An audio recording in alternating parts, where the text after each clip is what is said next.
तो कष्ट किया आपने ना, वो किस किसने देखा है? हाँ, अभी आप सब ने देखा है, आपने नहीं देखा भाई? क्यों?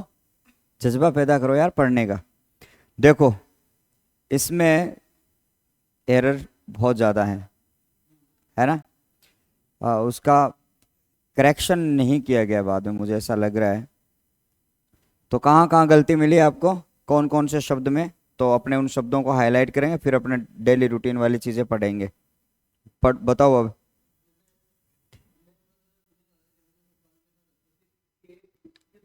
के रूप में ये मिस प्रिंटिंग है, ये टाइपिंग एरर है, बट चेक तो करना चाहिए ना। ये तो चलो टाइपिंग एरर है, छोड़ो। मैंने गलत लिखा है। वही में आता है, और उसके साथ में जब ये आपका एक सर्वनाम पद होता है, उसके साथ कारक की विभक्ति जुड़ती है, तो वो एक ही सिरोरेखा में गिनी जाती है। रूल है ये इसका। ना ना, में, अरे ये तो ये है ना, ये में जो है वो स्वयं के लिए में है। पहला ही पहला ना वर्ड इसमें में, देखो दिख रहा ना, वही में है। और ये आपको दिख रही है वो क्या है? कारक की विभक्ति है, कर्ता वाली, कर्ता ने। रूल ये होता है कि जब आप कोई सर्वनाम लिख रहे हो और उसके साथ में आपको कारक की विभक्ति लगानी है, तो उसको जोड़ना होता है। जैसे कि आप सर्वनाम है, और का आप दूर नहीं लिख सकते, इसे का है वो विभक्ति है। इसका रूल होता है कि आपको एक ही सिरोरेखा में इसको लिखना पड़ेगा। ये रूल है, आप जानोगे, अभी बहुत सारी चीजें जानोगे। ठीक है, इसलिए ठीक है, ये तो हो गया है। हाँ, मैंने आर एस 2021 में ये हम्म हासिल की है, और वर्तमान में नायब तहसीलदार के पद पर प्रशिक्षणरत हूँ, की हैं। और आगे देखते हैं। और मैंने तो इतना पढ़ा ही नहीं था, मैं तो ऐसे चलता चलता जा रहा था, मुझे जो हाईलाइट वर्ड दिख रहा है ना, उसमें गुणवत्तापूर्ण वही दिखा था। उसमें क्या गलती है? ठीक है, हाँ आगे चलते हैं। अच्छा, वन बाई वन चले क्या? चलो, ठीक है। हाँ, इसमें देखो फिर उसके बाद में क्या लिखा हुआ है?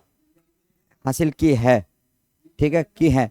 रैंक हासिल की है सही है यहाँ पे। तथा वर्तमान में नायब, वर्तमान में आपका विभक्ति वाला में आएगा, नायब तहसीलदार के पद पर प्रशिक्षणरत हूँ। नायब होता है, नायाब अलग होता है, नायब अलग होता है। नायाब तो अनमोल हो गया ना।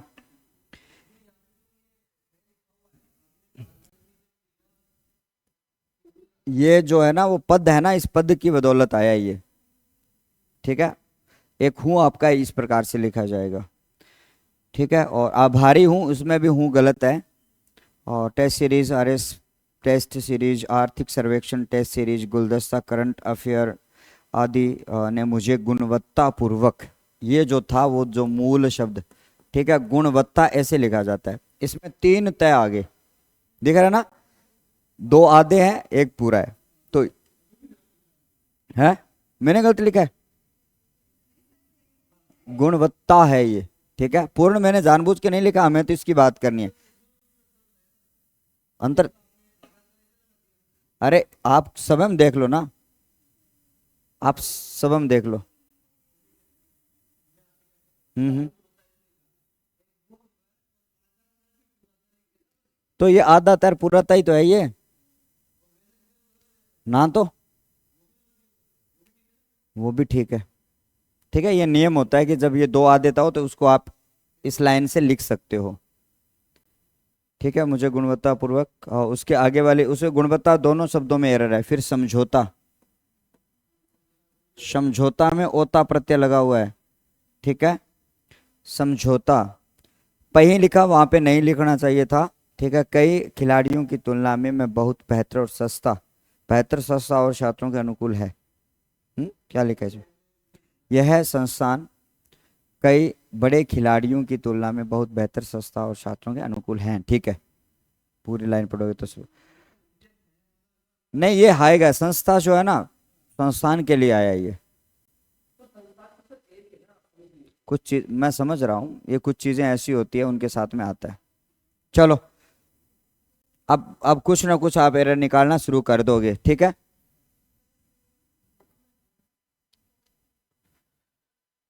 ठीक है, कल क्या पढ़ रहे थे? हाँ, आपको होमवर्क मिला था, और सही हुआ क्या? है, आ जाएगा, अब सही हो जाएगा, अब याद रहेगा। हाँ भाई, आप साइलेंट साइलेंट क्यों बैठे हो? आप, हाँ, चेक करें। मेहनत तो करी है, मतलब पहला और लास्ट देखो क्या अंतर लग रहा है। कोई अंतर नहीं है, मतलब आपकी कॉपी में लिखा उससे ठीक है। हाँ, हो जाएगा। तो आज हम सबसे पहले तो ये करते हैं शुरू, आपका आपका वाइवा हो जाए थोड़ा सा नाम से, ताकि मैं आपसे पूछूं तो फिर अच्छा रहे। अब यहाँ से शुरू कर दो, मुझे लास्ट तक बता दो, फिर पढ़ना शुरू करते हैं। विशाल शर्मा। विशाल का विलोम क्या होता है? क्या है? क्षुद्र होता है, क्षुद्र, छोटा, क्षुद्र। ठीक है, बता दूंगा अभी। आपका नाम बताओ। अंशिका, अंजलि। अंजलि, ठीक है, अंजलि, अंजलि, वो अंजलि। जानते हो क्या अंजलि का मतलब क्या होता है? अर्पण करना, वही अंजलि। ठीक है, बैठ जाओ। हाँ, आकांक्षी, आकांक्षा किसका पर्यायवाची है? इच्छा, कितने की याद है? इच्छा, वांछा, आकांक्षा, कामना, अभिलाषा, लालसा, आरजू, तमन्ना। ठीक है, स्पृहा, इहा, अभिलाषा, इप्सा, अभिप्सा, बहुत सारे, बैठ जाओ। आपका नाम? नीलम। नीलम क्या होता है? बैठ जाओ। दक्ष। दक्ष का मतलब? अरे बोलता नहीं दे यार उसको। दक्ष, निपुण, पारंगत, कुछ कुछ आ जाए। आपका नाम? अंकिता। अंकित का मतलब क्या होता है? और उसमें आ प्रत्यय जोड़ते हैं तो अंकिता स्त्रीलिंग शब्द। आदित्य, सेम सेम है, ठीक है, मतलब सूरज का पर्यायवाची। ठीक है, बैठ जाओ। तो कुछ ना कुछ तो आपको इस मामले में आप ठीक निकले सारे के सारे लोग। अंतर क्या है? उसको स्त्रीलिंग पद बनाया गया है। वही सुशील है, वही सुशीला है, उसको स्त्रीलिंग पद बनाया गया है। समझ गए ना? चलो आ जाओ। क्या पढ़ रहे थे कल? व्याकरण के पक्ष होते हैं आपके दो प्रकार के। ठीक है, व्याकरण के पक्ष होते हैं आपके दो। कौन कौन से दो पक्ष होते हैं? निकाल लो कॉपी। एक तो होता है आपका व्युत्पत्ति पक्ष, और एक होता है आपका व्याख्यात पक्ष। अब दोनों में अंतर क्या है? आपने भाषा में देखा होगा, आप हिंदी भाषा में एक शब्द का प्रयोग करते हो, उत्पत्ति। करते हो क्या? करते हैं। लेकिन हमें क्या नहीं करनी चाहिए? उत्पत्ति शब्द की बात नहीं करनी चाहिए। क्यों नहीं करनी चाहिए? इसके पीछे का कारण बताता हूं। तीन शब्द होते हैं आपके, कौन से? एक होता है आपका उत्पत्ति, और एक होता है आपका व्युत्पत्ति, और उसके बाद में तीसरा क्या होता है आपका? निष्पत्ति। तीनों शब्दों का मतलब एक ही है। तीनों शब्दों का अर्थ क्या है? एक ही, लेकिन अलग अलग जगह काम में आते हैं। तीनों का मतलब यह उत्पन्न होना, कोई ना कोई चीज उत्पन्न होगी। लेकिन हम हिंदी भाषा में कहते हैं कि शब्दों की हमने उत्पत्ति कर ली। अगर व्याकरण के अंदर डूब के देखा जाए तो ये शब्द आपका क्या है? सही नहीं है। सही नहीं है मतलब शब्दों की उत्पत्ति नहीं होती है। शब्दों की क्या होती है? व्युत्पत्ति होती है। तभी आपके प्रकार आते हैं कि व्युत्पत्ति के आधार पर वाक्य कितने प्रकार के हैं, व्युत्पत्ति के आधार पर शब्द कितने प्रकार के। तो उत्पत्ति जो है वो किस में होती है आपकी? साइंस विषय जो आपका होता है, विज्ञान, उसमें क्या होती है? जैसे पेड़ पौधे हैं, जीव हैं, उनकी होती है उत्पत्ति, माना ऐसा जाता है। और भाषा में शब्दों की क्या होती है? व्युत्पत्ति। और निष्पत्ति का मतलब होता है क्या? रस की होती है निष्पत्ति। याद रखना, बस ये आपकी जानकारी के लिए मैंने बताया है। हाँ, किसका? उपपत्ति।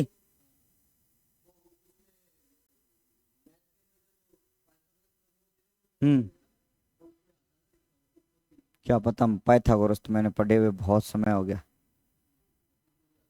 हाँ, प्रॉपर शब्द बताना, फिर अर्थ भी हो जाए। अब देखो, आपके पास में दो पक्ष हैं।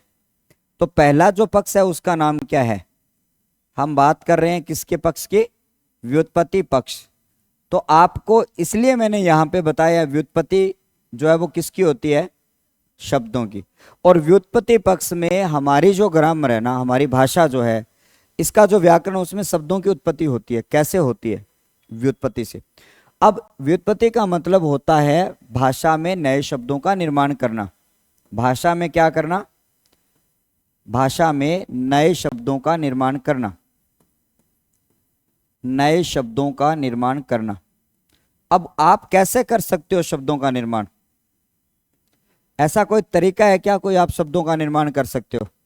जैसे कि मान लो आपके सामने अभी एक शब्द था अंकित, जैसे इस गुड़िया का नाम है अंकिता, एक शब्द है अंकित, लेकिन आप इस अंकित से और शब्द बना सकते हो क्या?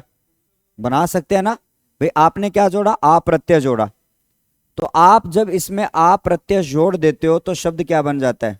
अंकिता। तो एक शब्द और बन गया अंकिता। तो ये शब्द नए बनाने का तरीका है। और भाषा में जो भी शब्द बनता है वो ऐसे प्रोसेस से बनता है। जैसे कि मान लो आपके सामने एक शब्द और है।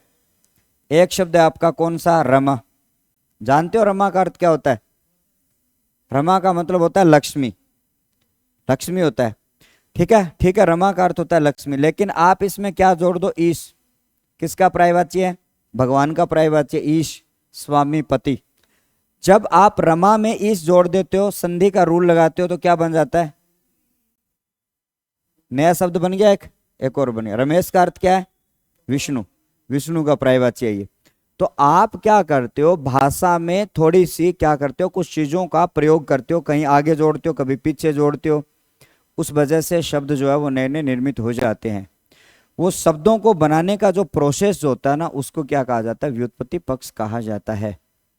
साथ में इसके साथ ही साथ में इसका एक नाम और आता है, इसको कहा जाता है शब्द संरचना की इकाई। इसका एक नाम और होता है, क्या होता है? शब्द संरचना की इकाई। अब ये इकाइयां कितनी होती है, उन इकाइयों के बारे में हमें जानना है, ठीक है। तो इनकी इकाइयां कितनी हो सकती है आपके हिसाब से? कितनी इकाइयां हो सकती है? अभी मैंने दो उदाहरण बताए। आपने अंकित में आ जोड़ा, अंकिता बन गया। रमा में ईश जोड़ा, वहां तो संधि का रूल लग रहा है, यहाँ पे प्रत्यय का रूल लग रहा है। तो आप दो तरीके से तो मैंने बता दिए, और कितने तरीके ऐसे शब्दों को बना सकते हो? ऐसे दो तरीके और हैं। कौन से? संधि, समास, उपसर्ग, प्रत्यय। इन चार आपके जो महत्वपूर्ण बिंदु होते हैं, उन चारों से आप क्या बना सकते हो, ठीक है। यहीं पर लिख देता हूं कि इनके चार प्रकार होते हैं। अपने को बस ओनली इनका थोड़ा थोड़ा परिचय ही पढ़ना है, ज्यादा मैं आपको नहीं पढ़ाऊंगा। अब ये चार प्रकार कौन से होते हैं? पहला होता है आपका कौन सा? संधि। दूसरा कौन सा होता है आपका? समास। तीसरा कौन सा होता है आपका? उपसर्ग। और चौथा कौन सा होता है आपका? प्रत्यय। तो आप मुझे ये बताओ, उपसर्ग और प्रत्यय क्या होते हैं? कल बताया था। उपसर्ग और प्रत्यय क्या होते हैं? शब्दांश होते हैं, ठीक है। उपसर्ग जो है वो शब्दों के पहले जुड़ते हैं, और प्रत्यय शब्दों के बाद में, पीछे, अंत में, आप कैसा भी प्रयोग कर सकते हो, ठीक है। तो ये जो चार इकाई है ना, इन चारों से आप भाषा में शब्द बना सकते हो। आप संधि जब पढ़ोगे तो आपको पता है हम अनगिनत शब्द बनाएंगे। और समास आपको पता है विद्या शब्द है, इसमें आल्य जोड़ो, समास लगता है। विद्या के लिए आल्य आया तो आपने एक शब्द बना दिया विद्यालय। रेल पर चलने वाली गाड़ी, हाँ अभी बता, तो मुझे पता था दिमाग में आएगी बात, ठीक है। आए तो कोई बात नहीं। अब जैसे कि मान लो आपके सामने क्या है, शब्द है आपका विद्या के लिए आल्य। अब बताओ कहां है संधि? विद्या के लिए आल्य, संधि है इसमें? अभी संधि नहीं है इसमें, समास है। अभी के लिए लग रहा है, के लिए लगता है तो वहां पे संप्रदान होता है। और आपने क्या किया? इस विभक्ति का आपने लोप किया, इस विभक्ति का आपने लोप किया, और अब आगे चलकर आपने क्या किया, ठीक है, दोनों शब्दों को मिलाया और शब्द आपने बना दिया विद्यालय। नया शब्द बन गया। आपने कहा कि हाँ इसमें संधि है क्या? तो बिल्कुल है संधि, ठीक है। और राजस्थान के ऐसे बहुत सारे एग्जाम है, उसमें ये पूछा जाता है ऐसा कौन सा शब्द है जिसमें संधि भी है और उसमें समास भी है। पटवार का पेपर हो गया, वीडियो का पेपर हो गया, इंस्पेक्टर का पेपर हो गया, उनमें ये पूछा जाता है कि ऐसा शब्द, आप ऐसे शब्द बताइए, 4 शब्द दे देंगे जिसमें संधि भी हो और जिसमें समास भी हो, तो ये उनमें से एक शब्द ये है। तो आपका देखो विद्या और आल्य 2 शब्द थे, दोनों को आपने एक करके भाषा में नया शब्द बना दिया। ठीक है, तो ये 4 इकाइयां इस पेज पे जो भी आप नोट करो, अगले पेज पर चलते हैं अपने। बोर्ड पर जो भी लिखा जाए आपकी कॉपी में नोट कर लेना, बस ये याद रखना आप। ठीक है, आप अपने अनुसार व्यवस्थित करके लिखेंगे, आपको जैसे अच्छा लगे कि मैं मुझे ये यहां लिखना चाहिए तो वहां लिख लेना।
नेक्स्ट पेज पर हम ये जानेंगे 2 उदाहरणों के माध्यम से उपसर्ग से नए शब्द कैसे बन जाते हैं बहुत सारे, और प्रत्यय से बहुत सारे शब्द जो है वो आपके कैसे बन जाते हैं। अगले पेज पर जाने, हो गया नोट?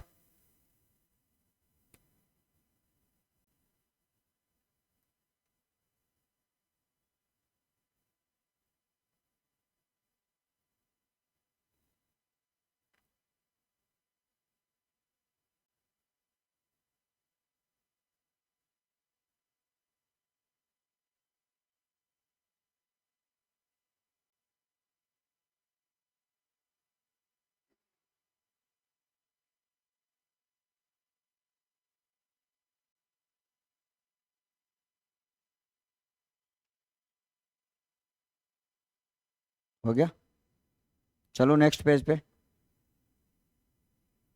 तो अब देखते हैं अपने अगले पेज पर कि 2 शब्द लिख रहा हूं आपके सामने मैं। एक तो आपके सामने शब्द है हार, एक शब्द है आपका हार। आप इस हार में कितने उपसर्ग जोड़कर कितने शब्द बना सकते हो, कोशिश करो आप रफ पेज में या सफ में। ये हार आपका एक मूल शब्द है जिसका अर्थ क्या होता है, क्या अर्थ होता है हार? या तो आप कहोगे गले का हार या फिर हारना, 2 अर्थ हो गए। और भाषा में जो शब्द होते हैं उनके एक से अधिक अर्थ हो सकते हैं। ठीक है, अब आप इनमें जोड़ो लगभग उपसर्ग। सबसे पहला उपसर्ग जोड़ो आप कौन सा, आ।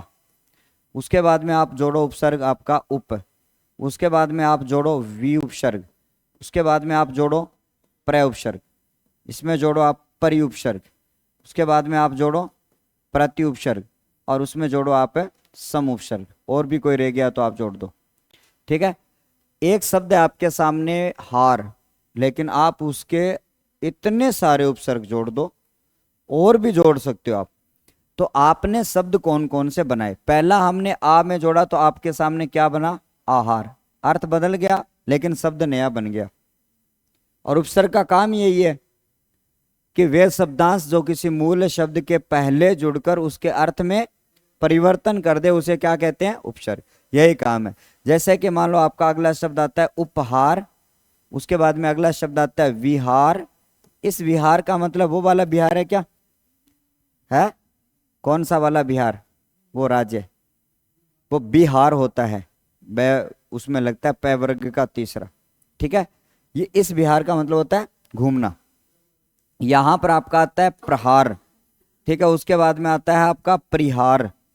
ठीक है, उसके बाद में आपका आता है प्रतिहार, और उसके बाद में आता है आपका संहार। लेकिन शब्द आपके सामने एक ही था, लेकिन आपने कितने शब्द बना दिए। यही आपकी शब्द संरचना है। और भी आ रहे दिमाग में? और उपसर्ग हो सकते हैं, लगभग 80-90 उपसर्ग हम पढ़ते हैं। अगर उसका अर्थ सही से निकल रहा है भाषा में, तो आप उसके साथ में कोई भी उपसर्ग जोड़ कर नया शब्द बना सकते हो। अर्थ निकलना चाहिए बस। ठीक है, तो ये आपका हो गया कौन सा उपसर्ग। इससे आपने 7 शब्द बना लिए। उसी प्रकार से आपके सामने एक शब्द है देश। क्या है? एक शब्द है आपके सामने देश। और इस देश में आपको क्या जोड़ना है? प्रत्यय जोड़ने। कितने जोड़ सकते हो बताओ? प्रत्यय जोड़ना, प्रत्यय। प्रत्यय जोड़ने, प्रत्यय। क्या जोड़ना है आपको? प्रत्यय। एक तो आपने जोड़ोगे ज प्रत्यय, एक जोड़ोगे आप इक प्रत्यय, एक जोड़ोगे आप ईय प्रत्यय। ठीक है, एक आप जोड़ोगे आप गत प्रत्यय। और भी जुड़ेगा कोई प्रत्यय? एक आपका ई प्रत्यय। मान लो आपने इतने प्रत्यय जोड़े इस शब्द में, नए शब्द बन जाएंगे, अलग अलग बनाओ। पहला आप देश में जय जोड़ोगे तो देशज बनेगा, और देशज का अर्थ होता है देश में उपजने वाले, देश में बनने वाले, तो उसको बोलते हैं अपने देशज। ठीक है, नया शब्द है। देश में एक जोड़ोगे तो शब्द क्या बन जाएगा? देशिक बन जाएगा, विशेषण बन जाता है ये। ठीक है, क्या बन जाएगा? विशेषण। जब आप देश में यह प्रत्यय जोड़ोगे तो क्या बनेगा? देशीय। ये भी क्या बन जाता है? एक प्रत्यय और यह प्रत्यय जब भी किसी भी शब्द में जुड़े, आंख मीच के क्या कर दो? विशेषण कर दो, विशेषण ही बनेगा। ठीक है, उसके बाद में गत। गत एक मूल शब्द भी होता है, लेकिन यहां पर यह प्रत्यय का काम कर रहा है। और यहां पर आपके शब्द और भी, आप अगर देश में शब्द में प्रत्यय जोड़कर कोई सार्थक शब्द बन रहा है, यह काम किसका है? ये हमारी ग्रामर का काम है, हमारी भाषा का काम है। और भाषा में पहली जो इकाई है उसका काम है कि इन शब्दों में क्या करना? नए नए शब्दों को बनाना। 4 इकाइयां आपके पास में कौन सी? संधि, समास, उपसर्ग, प्रत्यय। इन 4 इकाइयों से हम अनगिनत शब्द बनाते हैं। जैसे कि मान लो आपके सामने एक शब्द और है।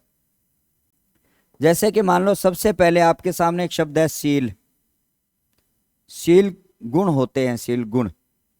ठीक है, जब आप इसमें उपसर्ग जोड़ दोगे क्या बन जाएगा? सुशील। एक नया शब्द बना है ना। और फिर इसी सुशील में आप क्या जोड़ दोगे? आ प्रत्यय। तो क्या बन जाएगा?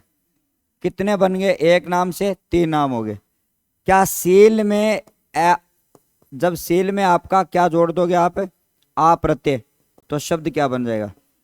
शीला भी नया एक शब्द होता है। दिल्ली वाली पुरानी वाली मुख्यमंत्री शीला दीक्षित। ये भाषा में शब्द संरचना का काम है कि वो शब्दों को बनाए, अर्थ निकलना चाहिए बस। बिना अर्थ का कोई भी शब्द आप बना रहे हो उसका मतलब नहीं है। तो पहली जो इकाई, आपका पहला जो पक्ष है उसका नाम क्या है? इस व्युत्पत्ति पक्ष का एक ही काम है, ये क्या करेगा? शब्दों को बनाएगा। और शब्दों को बनाने के 4 तरीके हैं। कौन से तरीके हैं? पेपर में आता है। पेपर में आता है कि भाषा में शब्द जो शब्द की संरचना की जाती है उनमें से कौन सा नहीं है। 3 दे देंगे, उनमें एक नहीं देगा। आता है बहुत बार, बहुत बार आता है सीधा सा प्रश्न। प्रश्न तो अभी तो आपको आसान लग रहा है, लेकिन जब उनको नहीं जानते थे तो ये मुश्किल था प्रश्न। तो भाई स्वाभाविक रूप से ये था कि ये आपने कभी पढ़ा ही नहीं तो ये मुश्किल है, लेकिन हमें सबसे पहले यही पढ़ना चाहिए। इनके हम नियम नहीं पढ़ेंगे, नियम तो आगे चलकर पूरा प्रोसेस ही पढ़ा है, लेकिन ये आपको पता होना चाहिए कि संज्ञा सर्वनाम विशेषण क्रिया है क्या। आलो जी, ये होगी पहली इकाई आपके सामने। कर लो फटाफट नोट, ताकि आपके भी, आप एक फोल्डर बना लियो क्या हिंदी का? माइंड में फोल्डर बना लिया हिंदी का? इधर नहीं बनाया तो आज घर जाके इंस्टॉल कर लेना बढ़िया से, रिफ्रेश करके मेमोरी पूरी। ठीक है, अपडेटेड वर्जन में पूरा। ठीक है, ताकि चीजें आपकी स्टोर होती रहे।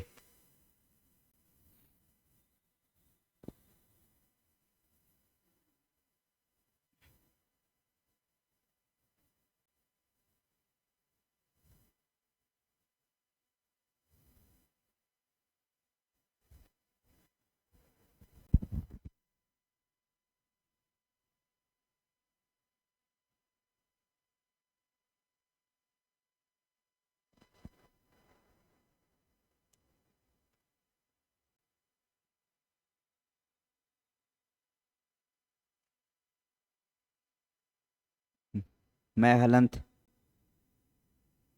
सम उपसर्ग में मैं हलंत है। उपसर्ग तो वो भी होता है, लेकिन वो हिंदी का उपसर्ग है, ये संस्कृत भाषा का उपसर्ग है।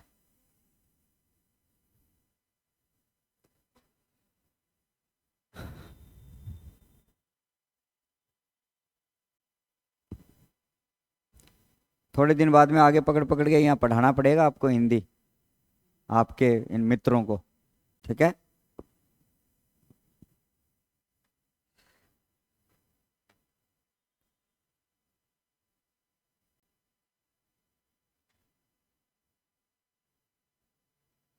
तो ये आपका पहला पक्ष, जिसका कार्य क्या है, शब्दों को बनाना।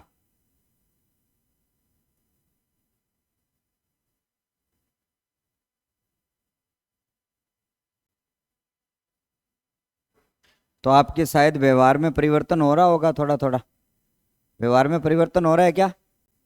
साइकोलॉजी कहती है कि व्यवहार के द्वारा व्यवहार में होने वाले परिवर्तन को अधिगम कहते हैं। अधिगम का अर्थ होता है लर्निंग, लर्निंग का अर्थ होता है सीखना, मतलब सीख रहे हो क्या आप? हाँ, तभी तो व्यवहार में परिवर्तन हो रहा है।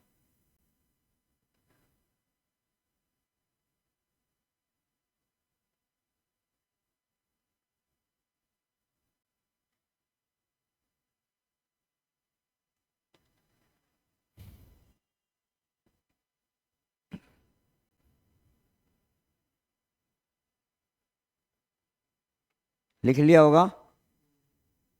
तो अब हम दूसरा जो पक्ष है उस पक्ष के बारे में बात करने वाले हैं। और ठीक है, दूसरा पक्ष अगर आप जानोगे तो ये 4 बिंदु तो ये हो गए, और उसमें आपके 12-13 बिंदु उसमें, तो आपका पूरी जो शब्दों वाली जो ग्रामर है ना, वो पूरी की पूरी आप उसमें समेट जाते हो। चल जाऊं उस अगले पेज पर? लो, अगले पेज पर चलते हैं। ये क्या हुआ, कोई लोक वगैरह है क्या इसका?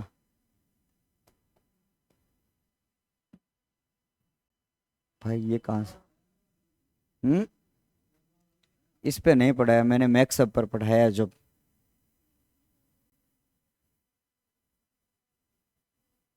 एग्जिट,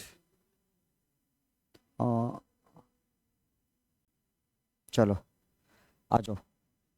अब अगला जो पक्ष है उसके बारे में बात करें, ठीक है। तो जिसका नाम क्या है आपका, व्याख्यात्मक पक्ष। कौन सा पक्ष आ जाएगा? व्याख्या पक्ष बोल दो, या फिर आप उसको बोल दो आप व्याख्यात्मक पक्ष। व्याख्यात्मक पक्ष, वहां पे तो शब्दों की क्या हो रही थी, उत्पत्ति हो रही थी, बन रहे थे शब्द। लेकिन ये वाला बिंदु ये कहता है कि उन शब्दों की हम क्या करें, व्याख्या करें। अब शब्दों की व्याख्या कैसे आप कर सकते हो? तो शब्दों की व्याख्या जो है वो आप एक शब्द के माध्यम से, मैं आपको बताऊं कि शब्द आपका पदों का क्या किया जा सकता है, उसमें परिचय बताया जाए तो उसकी व्याख्या हो जाती है। कैसे? शायद आपने 12वीं क्लास में पढ़ा होगा, पढ़ा तो है ही, सबने पढ़ा है कि राम बाजार जा रहा है। ठीक है, आप कहोगे सर राम ही क्यों जाए बाजार, है ना? राम बाजार जा रहा है। और शायद आपको याद आ रहा होगा, अगले ने अंडरलाइन कर दिया कि राम बाजार का क्या बताओ, पद परिचय। याद आ रहा है क्या? भूल गए? याद तो होगा या नहीं होगा। ऐसा हुआ करता था 12वीं क्लास में, 2 नंबर का टॉपिक लगता था पद परिचय के नाम से। अब आप बाजार का परिचय कैसे देते हो? जैसे कि मैंने कल बताया था कि आपके घर में खुरापाती चाचा आ गया, तो आप परिचय कैसे दोगे उनको? कैसे दोगे अपना परिचय विशाल? है? नहीं नहीं, आप अपना परिचय कैसे दोगे? क्रिया विशेषण कहां से हो गया बाजार? क्रिया की कहां विशेषता बता रही है? क्रिया संज्ञा पद है। मैं ये कह रहा हूं, आप अपना परिचय किस स्टेप के माध्यम से देते हो? खुद का नाम, पिताजी का नाम, माताजी का नाम, address, mobile number, Instagram ID, सारा कुछ देते हो ना आप। तो वो वाला जो है वो परिचय। अब बाजार शब्द का व्याकरण के अनुसार क्या परिचय, वही पद परिचय कहलाता है। पद कहते हैं किसे हैं? सबसे पहले ये बड़ा प्रश्न है अपने आप में, किसे कहते हैं पद? आदित्य, किसे कहते हैं पद? बोर नहीं होना है क्लास में, आलस भी नहीं करना है। किसे कहते हैं बाजार? मैं क्या पूछ रहा था, पद किसे कहते हैं? बाजार अपने आप में पद है, इसलिए वो नाम ही वही आ गया। अंकिता, किसे कहते हैं? कहानी बात खत्म। कौन बताएगा पद किसे कहते हैं? हाँ,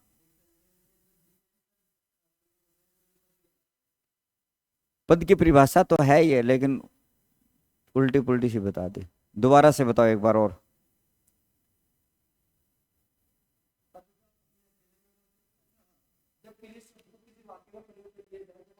ये है परिभाषा, पढ़ा हुआ तो है। अभी थोड़ी देर पहले मैंने बताया था, अभी हम बात करेंगे। जैसे कि मान लो आपके सामने एक शब्द है, कौन सा? आम, अकेला लिखा है। आप इस आम का अर्थ क्या लेते हो? आम का मतलब या तो आपके माइंड में आएगा कि यार आम का सीजन था, हमने बहुत सारे आम खाए थे अब, तो एक तो वो आम हो गया, और एक आम का मतलब होता है साधारण। दो अर्थ हो गए। अब आपको कौन सा अर्थ लेना है वो आपको पता नहीं है, दोनों अर्थ लोगे आप। लेकिन अगर मैं ये कह दूं कि राम आम खा रहा है, राम जो है वो क्या कर रहा है? आम खा रहा है, तो कौन सा अर्थ लोगे आप? खाने वाले लोगे भाई, निश्चित रूप से। क्या लोगे इसका अर्थ? फल जो है उसका अर्थ लोगे। इसका मतलब क्या हुआ कि यहां पर आम का जो अर्थ है वो क्या हो गया? निश्चित हो गया। लेकिन अकेला जब लिखा जाता है तो वो स्वतंत्र होता है। तो अकेला जब तक वो होता है ना, वो क्या कहलाता है? आपका एक शब्द कहलाता है। लेकिन उसी शब्द का प्रयोग जब आप एक वाक्य में प्रयोग कर देते हो तो वो शब्द क्या कहलाता है? आपका पद। शब्द का अर्थ है वो कैसा होता है? स्वतंत्र होता है। लेकिन पद का अर्थ कैसा होता है?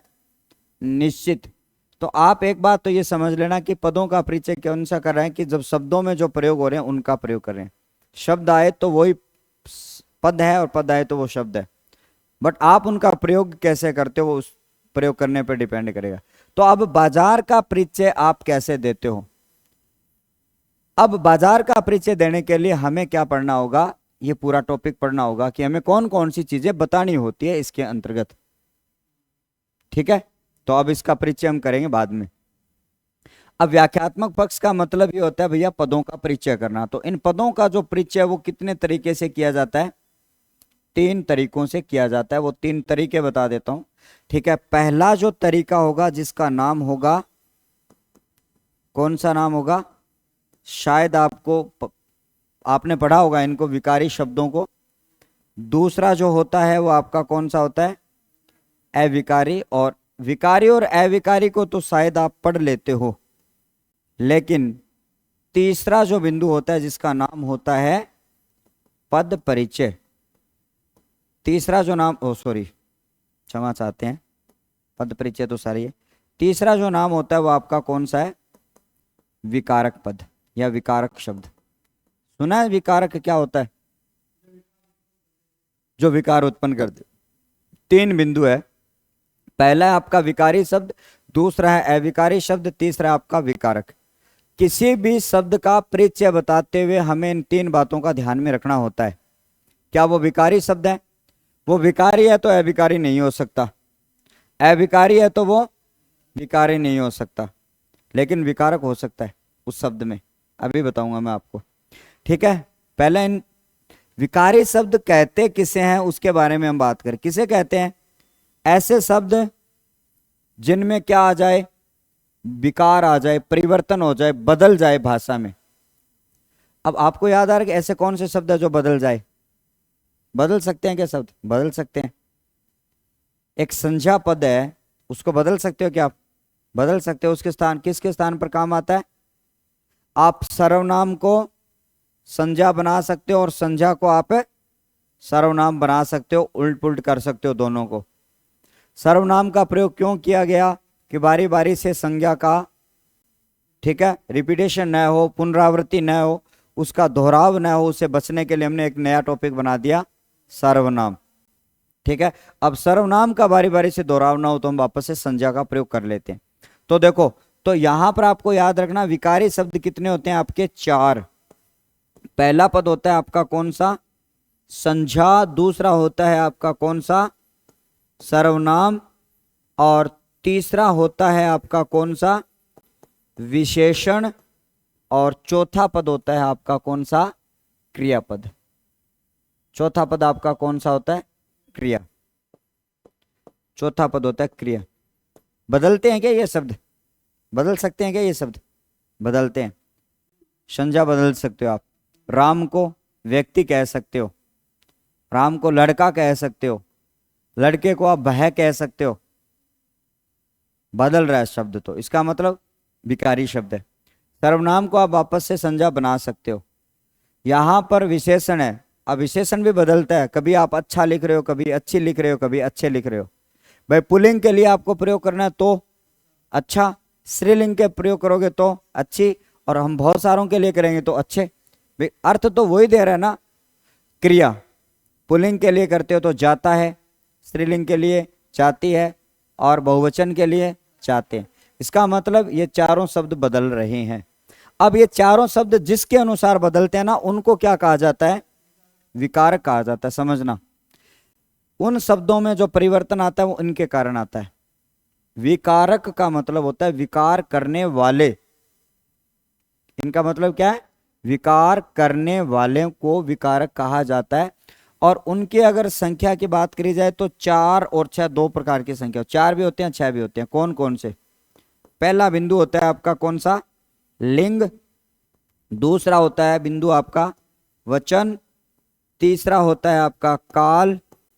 चौथा होता है आपका वाच्य। ठीक है, ये होता है आपका वाच्य। लिंग की वजह से शब्दों में परिवर्तन आता है।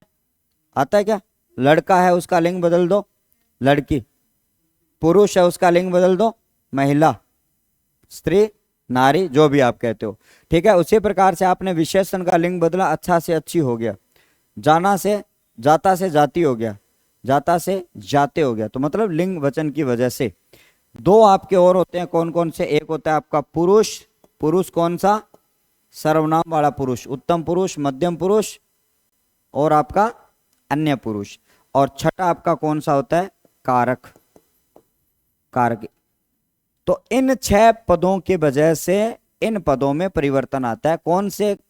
अब जब काल और वाच्य की बात करें, केवल ये क्रिया को बदलेंगे। काल और वाच्य केवल किसको बदलेंगे? केवल क्रिया को बदलेंगे। ठीक है, काल और वाच्य इनमें परिवर्तन नहीं कर सकते, इन तीनों में बिल्कुल भी। काल और वाच्य का मतलब है क्रिया का ही संबंध है इनके साथ में। ठीक है, अब आता है सर आपके सामने अविकारी पद। किसे कहा जाता है अविकारी पद? ऐसे पद जो जिनमें परिवर्तन न हो, भाई जिनमें बदलाव न आए। और वो बदलाव किसकी वजह से ना आए? इनकी वजह से, केवल इनकी वजह से। आप उस शब्द में उपसर्ग और प्रत्यय जोड़ सकते हो, लेकिन आप उसका लिंग परिवर्तन नहीं कर सकते, लेकिन आप उसका वचन परिवर्तन नहीं कर सकते हो। जैसे कि मान लो घोड़ा तेज दौड़ रहा है। दौड़ रहा है ये तो होगी क्रिया, और तेज दौड़ रहा है ये क्या हो गया? तेज। क्रिया विशेषण मतलब अविकारी पद। तो घोड़ा की जगह घोड़ी को दौड़ा दो। घोड़ी तेज दौड़ रही है, क्या तेज बदला? नहीं बदला। लेकिन आगे चलकर क्रिया बदल रही है। इधर आपने ये वाला भी पद देखो, 2 वाक्य आपके बीच में। इसको हटा दूं चाहे कोई फर्क नहीं पड़ेगा ना, नहीं तो ये टूट जाएगी। देखो खाली पेज है आपके सामने। यहां पर हमने लिखा पहला उदाहरण, घोड़ा तेज दौड़ रहा है। घोड़ा तेज दौड़ रहा है, ठीक है, पहला वाक्य। दूसरा वाक्य आपके सामने, घोड़ी तेज दौड़ रही है। क्या क्या परिवर्तन हो रहा है बोलो? क्या क्या परिवर्तन हो रहे हैं बोलो? देखो आपके सामने घोड़ा पुल्लिंग शब्द था, तो आपने इसकी जगह क्या बना दिया? इसका मतलब ये दोनों कौन से शब्द हैं? विकारी शब्द हैं। कौन से शब्द हैं आपके? विकारी शब्द हैं। इधर दौड़ रहा है तो इधर आपका दौड़ रही है, बदलाव हो रहा है, इसका मतलब विकारी शब्द है, मतलब क्रिया विकारी शब्द है। लेकिन तेज के ऊपर कोई असर नहीं पड़ा। असर पड़ा? नहीं पड़ा। धीरे शब्द, घोड़ा धीरे दौड़ रहा है, घोड़ी धीरे दौड़ रही है, मैं धीरे दौड़ रहा हूं, आप धीरे दौड़ रहे हैं, वे सब धीरे दौड़ रहे हैं। बदल रहा है? नहीं बदल रहा। इसका मतलब क्या हुआ? विकारी शब्द जिनमें लिंग वचन काल वाच्य पुरुष कारक के अनुसार परिवर्तन न आए उसे क्या कहा जाता है? अविकारी। वापस से लेके चलता हूं। तेज जो शब्द है उसमें जब आप ई प्रत्यय जोड़ दोगे तो क्या बन जाएगा? तेजी, भाववाचक संज्ञा। ऐसे तो बदल रहा है शब्द। अब आप ऐसे मत कह देना कि ये बदला ही नहीं। बदलेगा किस हिसाब से नहीं? लिंग वचन काल पुरुष वाच्य के अनुसार नहीं बदलेगा, उन्हें अविकारी कहते हैं। आप उसमें उपसर्ग लगा सकते हो, आप उसमें प्रत्यय लगा सकते हो। ठीक है, तो आपको ध्यान में रखना ये आपका शब्द बन गया। ठीक है, अब देखो, अब इसमें नोट करते हैं ये कितने प्रकार के होते हैं? चार। कौन कौन से चार? पहला आता है आपका क्रिया विशेषण, जो क्रिया की क्या बताते हैं? विशेषता बताते हैं। ठीक है, उनके बारे में आगे पढ़ते रहेंगे धीरे धीरे।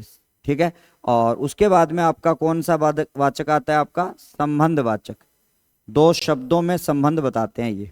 ठीक है, तीसरा होता है आपका समुच्चय बोधक, दो शब्दों को दो वाक्यों को जोड़ने तोड़ने का काम करते हैं समुच्चय बोधक। ठीक है, और 4 नंबर पर आता है आपका कौन सा? विस्मय बोधक, जो विस्मय का भाव पैदा करता है, शब्दों की वाक्यों की शुरुआत में ही आ जाते हैं। तो ये आपका एक छोटा सा चार्ट है, आप बना लीजिएगा। अब देखो आपके सामने पहले कितने टॉपिक थे? 4। कौन कौन से? संधि समास उपसर्ग प्रत्यय, 4 4 ये, 4 ये और 6 ये। कितने टॉपिक हो गए सारे बताओ? 18 हो गए। 4 तिया 12 16 18। 18 के 18 टॉपिक किससे संबंधित है ये? अगर आप ये कहो ना कि थोड़ी बहुत मुझे ग्रामर आती है, तो आपको इन 18 टॉपिक का तो नॉलेज होना ही चाहिए। वो केवल और केवल शब्द की बात कर रहा हूं। अगर इन 18 टॉपिक्स का नॉर्मल आप नॉलेज रखते हो तो ऐसा कह सकते हो हाँ यार थोड़ी बहुत तो मुझे क्या आती है? आती है। ठीक है, तो ये 18 टॉपिक जो सारे के सारे शब्द से संबंधित है, वाच्य और आपके काल जो है वो के वाक्य से संबंधित होते हैं। ठीक है, तो आप इनको नोट कर लेंगे। ये आपका दूसरा पक्ष आता है जिसका नाम होता है, अब मैं चलूंगा आपके राम बाजार जाता है उसके ऊपर, पहले आप इनको नोट करेंगे, उसको अगले पेज पर लेकर चलेंगे हम। कर लो, नोट कर लो फटाफट।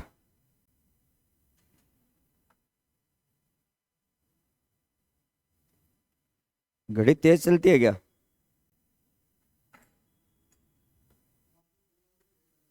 मैं तो 2:05 पे क्लास में आ गया था भाई। नहीं नहीं, 2:05 पे आ गया था क्लास में। इतना ब्लेम मत लगा यार, टाइम का बहुत पंक्चुअल हूँ मैं। 2 बजने से 1 मिनट पहले आपकी इस परिसर में पदार्पण कर चुका था मैं। मैनेज करना पड़ता है टाइम पहले से ही।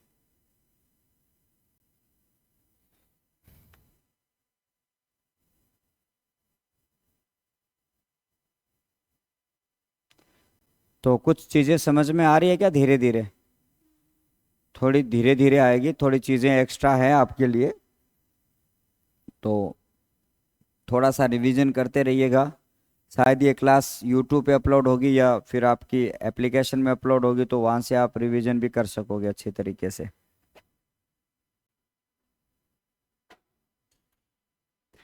तो हम ये कह सकते हैं कि व्याकरण के कितने पक्ष थे आपके? 2 पक्ष थे। एक आपका व्युत्पत्ति पक्ष जिसमें शब्दों को बनाया जाता है, और एक आपका व्याख्यात्मक पक्ष जिसे अ, ठीक है शब्दों का परिचय करवाया जाता है। एक बात और नोट कर लेना यहीं पर, जो विकारक होते हैं ना इनका एक नाम और जाना जाता है, इनको शब्द परिवर्तन की इकाई। इनका एक नाम और होता है, क्या होता है? शब्द परिवर्तन की इकाई। शब्द परिवर्तन की इकाई इसलिए कहा जाता है कि इन शब्दों में क्या करती है? परिवर्तन आपके करती है।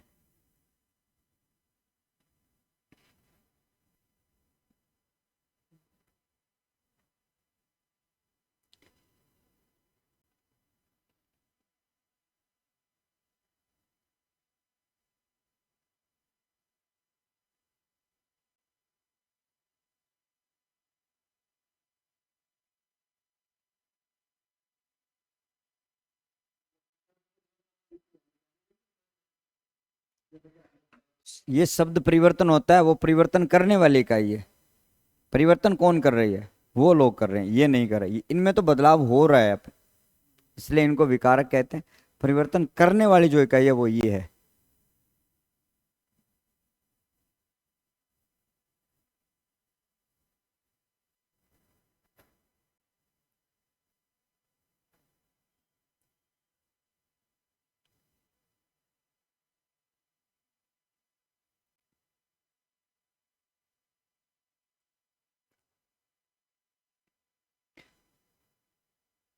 तो अब इसके बाद में हम जो आपका प्रॉपर रूप से पहला जो टॉपिक है वो कौन सा होगा? अब वर्ण विचार, यानी कि वर्णमाला, उसके बारे में अध्ययन करेंगे। और अब आपको शायद कल हमने पढ़ लिया था, पता चल गया होगा कि वर्ण जो है वो सबसे पहले कहाँ से निकल कर आए और क्या है, वो अभी हम बात कर लेंगे। कर लिया नोट? पहले तो आप जान लो भाई बाजार का परिचय क्या होता है। अब इसका परिचय आप कैसे दोगे अंकिता? अब कैसे दोगे इसका परिचय? इतनी सारी इकाइयां हैं। आप एक चीज देखना, सबसे पहले तरीका मैं बता देता हूं। जिस शब्द का आपको परिचय बताना हो, पहले तो इनमें देखो वो संज्ञा सर्वनाम विशेषण क्रिया है क्या। अगर विकारी शब्द है तो आपका ये नहीं होगा, अगर आपका ये है तो ये नहीं होगा, अगर ये है तो वो आपका ये नहीं होगा। समझ गए? अब यहां पर इन चार विकारी पदों में अगर वो पद संज्ञा है तो वो सर्वनाम नहीं है, ना विशेषण है, न क्रिया। संज्ञा मिल गया तो उसके बाद में ये तो आपको देखना नहीं है। फिर आप देखो उसका लिंग क्या है, उसका वचन क्या है। काल इसमें नहीं होगा, वाच्य इसमें नहीं होगा। काल और वाच्य केवल किस में होते हैं? इन दोनों में होते हैं। Sorry sorry sorry sorry sorry, only only इसमें होते हैं, ठीक है, क्रिया में। ये काल और वाच्य की बात मैं कर रहा हूं। किस में होते हैं वो? क्रिया में। अब आपने कहा ये हो गया आपका लिंग और वचन, आपने बता दिया। फिर आप इसमें देखोगे पुरुष। पुरुष तो किस में होता है? पुरुष किस में होता है? केवल सर्वनाम में होता है। उत्तम पुरुष, मध्यम पुरुष और अन्य पुरुष, केवल और केवल किस में होगा आपका? ये सर्वनाम में। आगे चलकर मैं आपको एक सारणी बनवा के बताऊंगा कि इसमें ये होता है, इसमें ये होता है। कल आते ही ये सारणी या तो मैं बना के पहले से फोटो लगा दूंगा ताकि समझा दूं इसको। और कारक, कारक किस में होता है? कारक संज्ञा और सर्वनाम दोनों में होते हैं। भाषा में जो भी कारक होता है वो कहीं ना कहीं या तो संज्ञा पद है या फिर वो सर्वनाम है। तो ये चीज आपने अब देखो बाजार क्या है? बाजार क्या है? बाजार संज्ञा है, सर्वनाम है, विशेषण है या क्रिया है? बाजार। अब संज्ञा पढ़ाऊं पहले? संज्ञा पद है ये बाजार। किसी का आप नाम डिसाइड कर लेते हो उसको क्या कहा जाता है? संज्ञा। तो आपने सबसे पहले कहा ये क्या है? संज्ञा है। इसका परिचय अगले पेज पर करता हूं ना, इसको नोट कर लिया आपने? देखो इसका परिचय कैसे करना होता है।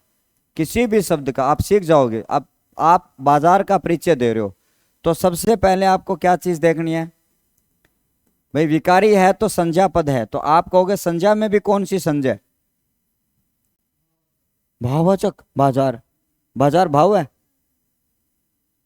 ऐसी संज्ञा जो कभी भी बहुवचन नहीं बनती और आपको कभी दिखाई नहीं देती, वो आपकी क्या है? भाववाचक है। बाजार तो आप देख सकते हो, बाजार से आप बाजारों बना सकते हो, इसको तो बहुवचन बना दिया, नहीं होगा।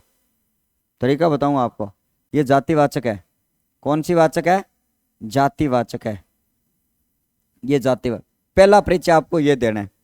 अब मैंने ये कहा था कि आपने ये बता दिया तो इन चारों इन चीजों को भूल जाओ, आप इनको भी भूल जाओ, ठीक है। अब आप देखो इसका लिंग और इसका वचन क्या होता है। पुरुष इसका बताना नहीं है आपको, कारक अगर है तो बताना, ना है तो कोई प्रॉब्लम नहीं है। अब आ जाओ, यहां पर हमने कहा दूसरा परिचय आप इसका कि बाजार शब्द है वो क्या है? पुल्लिंग है। बाजार शब्द है वो आपका क्या है? एक वचन है। लेकिन इसमें कारक नहीं है, लेकिन ये स्थानवाचक शब्द है, तो आप लगा सकते हो क्रिया का स्थान बता रहा है। क्या बता रहा है? ये क्रिया का स्थान बता रहा है। बस ये इसका परिचय भाई। हमने अपना नाम बताया, पिताजी का नाम बताया, माताजी का नाम बताया, कोई तीसरे का नाम थोड़ी बताएंगे, नहीं बताएंगे ना, वही है। अब बाजार की लोकेशन क्या है? बाजार की लोकेशन ये है कि वो एक संज्ञा पद है। संज्ञा में भी कौन सी संज्ञा है? जातिवाचक है। बाजार यहां पर पुल्लिंग शब्द आपको दिख रहा है, बाजार यहां पे एक वचन है, इसलिए ये इसका पद का परिचय है।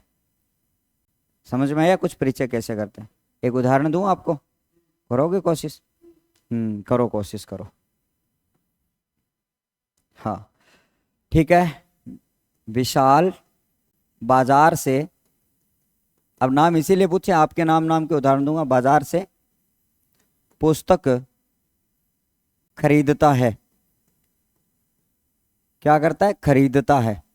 तो पुस्तक का आपको क्या बताना है? पद परिचय करना। करो कॉपी में, फटाफट करो। पुस्तक का पद परिचय अपनी कॉपी में करना है। रफ में करो, फेयर में करो, सप में करो, कहीं भी करो, दिमाग में नहीं करना है। बस दिमाग में करके कॉपी में करना है। साथ मैं देखूं, नहीं नहीं मैं देखूंगा, भावनाएं आ रही है उनको बस थोड़ा सा कंट्रोल में रखना है। हाँ कॉपी में करना, मेरी आदत है कॉपी चेक कर करके आगे बढ़ूंगा। थोड़ा स्लो चलता हूँ लेकिन आना चाहिए समझ में। ऐसे नहीं है कि सीधा आगे निकल जाए, फिर मतलब नहीं है। जितनी भी चीजें पढ़ें वो अच्छे से पढ़ें, बढ़िया से। हो गया? सोचो पहले तो क्या है ये पुस्तक। इस दुनिया में जिस वस्तु का, जिस प्राणी का, जिस स्थान का नाम है वो संज्ञा पद है।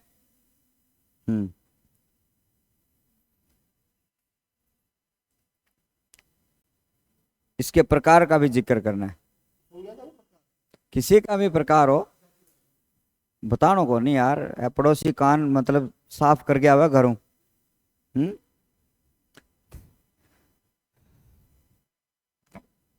जातिवाचक हो सकता है, जातिवाचक हो सकता है, व्यक्तिवाचक हो सकता है, भाववाचक हो।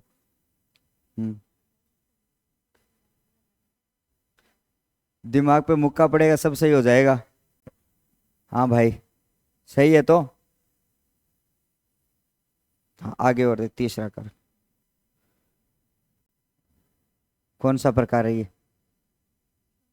है इसका सोचने, सोचने से कहाँ मिलते हैं तमन्नाओं के शहर। मिल जाते हैं कभी कभी, है ना? हाँ तो सोच ले तो। कोई बात नहीं, कल आते फ्रैंकली एक संज्ञा बताऊंगा कैसे पहचानी जाती है, ठीक है? हाँ क्रिया का काम, वेरी गुड, शाबाश।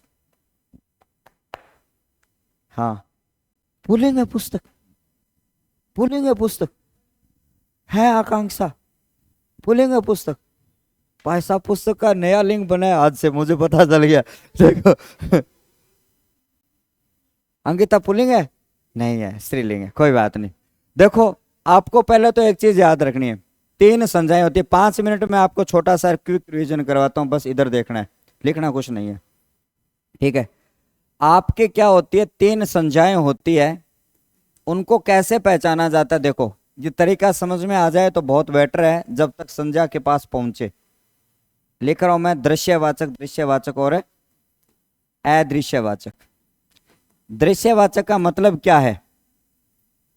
दृश्यवाचक का मतलब क्या है? जिसको आप देख सकते हो। पहली बात तो संज्ञा कहते किसे हैं कि इस दुनिया में जो भी चीज आपको दिख रही है और दिखते ही आप उसका नाम ले लो, आपके माइंड में आ जाए। ये मैंने कहा, ऐसे देखते आप कह दो मार्कर मार्कर, ये कह दूं माइक माइक, ये कह दूं कैमरा। आप जैसे आप किस चीज को देखते हो और उसका नाम आपके दिमाग में आ जाता है, तो इसका मतलब वो क्या है? वो नाम जो है वो संज्ञा पद है या संज्ञा है। मैं संज्ञा बोलूं तो संज्ञा ही समझना, शुद्ध आपका संज्ञा होता है। आपकी हो रखी होगी घोलमोल सारी, ठीक है?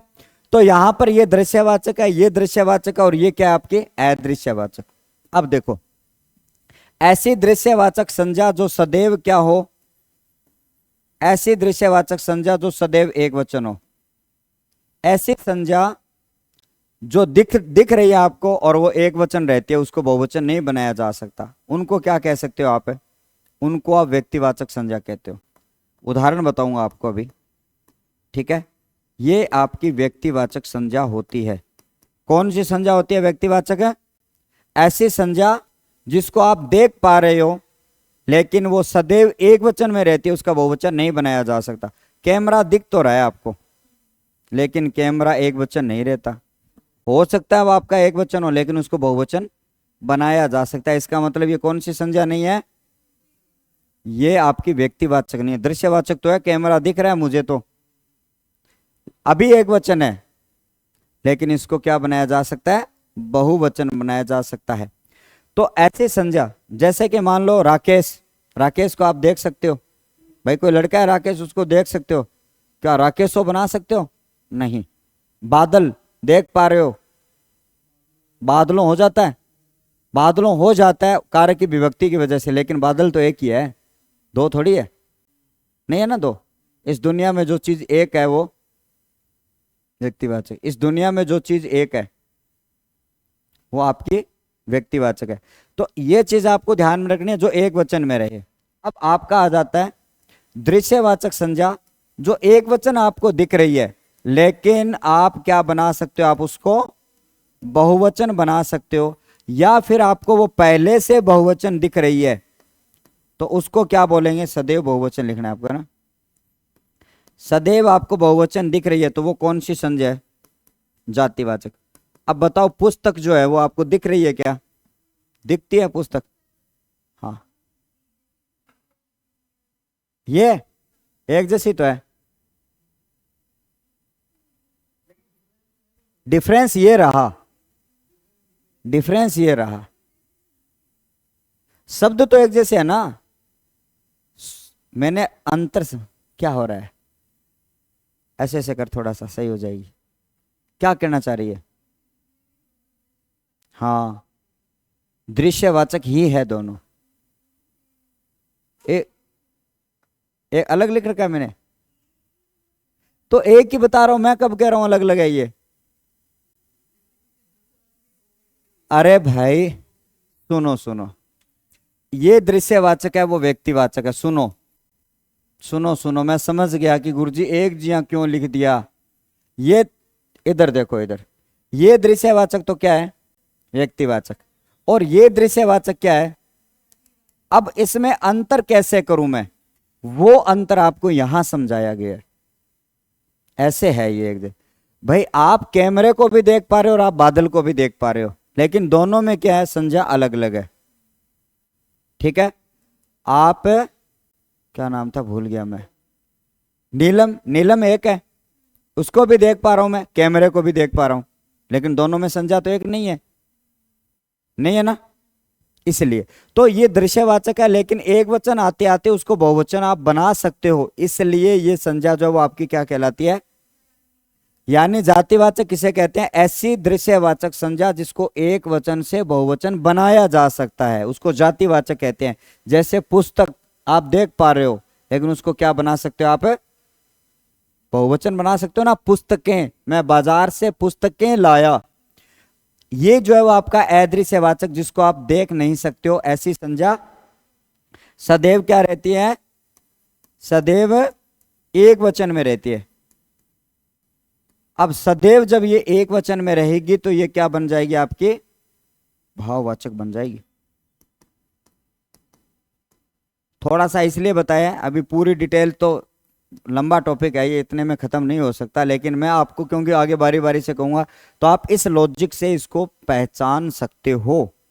ठीक है, जैसे कि मान लो आपका क्रोध शब्द है, वो क्या है, क्रोध, क्रोध, क्रोध, क्रोध दिखता नहीं है, क्रोध को केवल महसूस कर सकते हो, और क्रोध से क्रोधों शब्द नहीं बनाया जा सकता।